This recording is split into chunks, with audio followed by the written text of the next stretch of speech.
चला तर आज आपण नांदेड पोलीस शिपाई भरती 2022-23 संदर्भातलं 12 सप्टेंबर 2024 रोजी आलेलं जे अपडेट आहे त्याच्या संदर्भातला अपडेटेड व्हिडिओ मी तुमच्यासाठी घेऊन आले आहे। विषय आहे वैद्यकीय तपासणीबाबतचं आलेलं नांदेड जिल्हा पोलीस शिपाई भरती संदर्भातला अपडेट आहे। तर नांदेड जिल्हा पोलीस शिपाई भरतीसाठीची जे पोलीस दलातील असतात पोलीस शिपाई या पदासाठी निवड झालेल्या खालील नमूद उमेदवारांना पोलीस शिपाई पदी त्यांचे समांतर आरक्षणाची प्रमाणपत्र पडताळणीच्या अधीन राहून निवड प्रक्रिया पूर्ण करण्याच्या प्रस्तावित आहे। उमेदवारांची वैद्यकीय तपासणी 14 सप्टेंबर 2024 रोजी पोलीस अधीक्षक नांदेड येथे न चुकता उपस्थित राहायचं आहे। तर उमेदवाराचे जे डॉक्युमेंट व्हेरिफिकेशन झाल्यानंतर जे वैद्यकीय तपासणीसाठी पात्र झालेले उमेदवार आहेत तर त्यांच्या नावाची यादी अशा प्रकारे प्रसिद्ध करण्यात आलेली आहे। चेस्ट नंबर, उमेदवाराचं नाव अशी ही यादी आहे।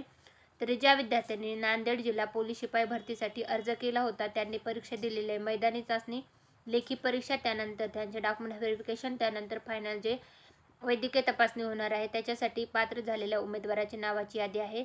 तर नांदेड जिल्हा पोलीस शिपाई दलातली ही 12 सप्टेंबर 2024 रोजी आलेली अपडेटेड माहिती होती। तर सर्व विद्यार्थ्यांनी याची नोंद घ्या। ज्या विद्यार्थ्यांनी अर्ज केला होता त्यांच्यापर्यंत व्हिडिओची लिंक नक्की शेअर करा आणि याचा PDF पाहायचा असेल तर आपला टेलिग्राम चॅनल आहे सरकारी नोकरी जाहिरात त्याच्यावरून पाहून घ्या। धन्यवाद।